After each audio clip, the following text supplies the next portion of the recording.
one in England, and he was rescued. It worked. It worked. We'll be back.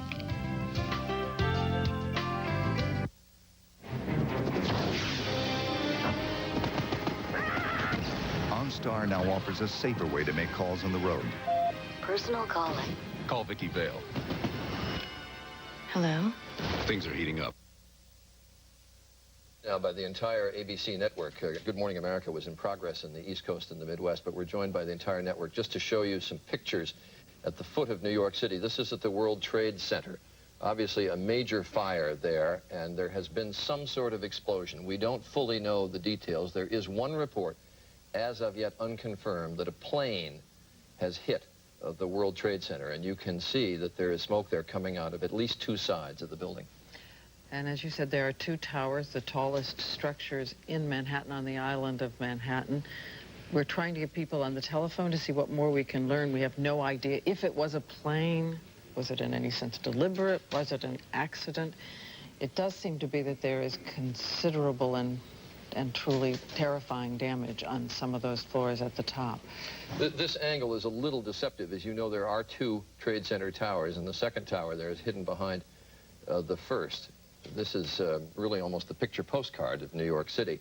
It's that and the Empire State Building, I guess, are the two most recognizable symbols of New York. There you can see the two, well, we had there for just briefly the other angle of the World Trade Center towers, but this is confined to one of the towers on the upper floors. These buildings, I think they're 110 stories each, so this would be in the top 15 or 20 floors there. You mentioned earlier that, of course, as we all know, years ago, there was that terrorist attack. It took place down on the ground and in the underground levels and the garage levels. But again, that's not to imply that we have any reason at this point to believe that this is terrorism or not. We simply don't know.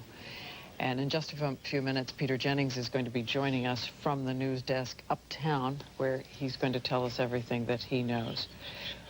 We also have Don Dahler on the phone, and you know he's been with us on Good Morning America for a long time. And Don, where are you, and what do you know? I'm about 4 or 5 blocks just north of the World Trade Center, and at about 10 minutes ago, 15 minutes ago, there was a loud sound that I can only describe as it sounded like a missile, not an airplane.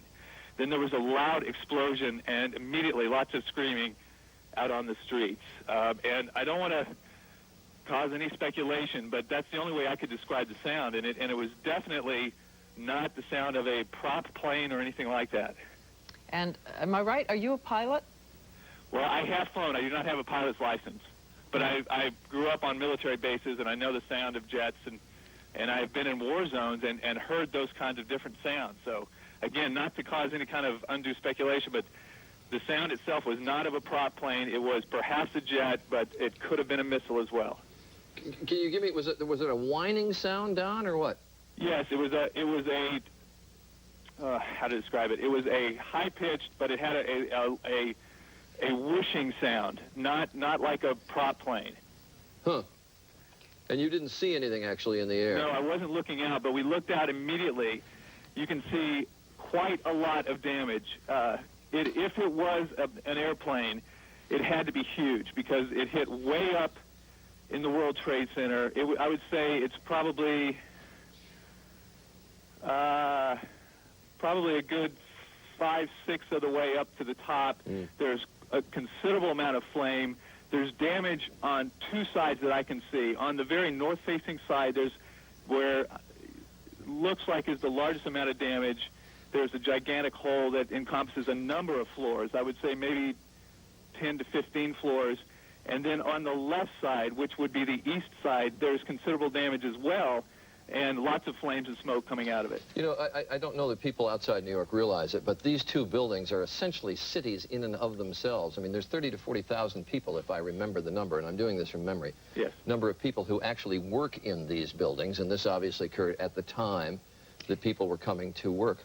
Don, are you saying that this sound was striking enough that you heard it? Absolutely. I noticed it before the explosion. I noticed a sound like something was very low and shrieking across the sky. And then I heard the explosion. And which of the two towers is this? Because, again, we're just seeing an angle that's a little deceptive. This is the West Tower. Mm-hmm. Now, we're hearing somewhat faintly in the background, Don, as you talk to us, sirens. Are there a lot of emergency vehicles already on the scene? Yeah, they're descending. This part of New York City has quite a few emergency stations all over, and I imagine it sounds like they're coming from every one of the stations. In fact, there's one just down the street that sounds like every truck they have is headed that way. We see, actually, we see two faces. I know you can't see the picture that our audience is seeing, but we see two faces of that tower. One seems to have a rather gaping large hole in it. The other face seems to have two holes in it. It's all somewhat obscured by smoke, one large, one somewhat smaller. Right. And, of course, we know there are a variety of offices there. There are financial offices there. There are advertising offices, all kinds. We can only hope that since it is still a little bit early in New York, that maybe on some of those floors, some of the offices were still not open for business. You can now see there on that one side, well, you can see flames now coming actually out of two sides of the building, and I'm minimizing actually the number of openings that are on those two faces of the World Trade Center. There's multiple, it looks like, holes with fire or openings still going on. On both sides of the tower.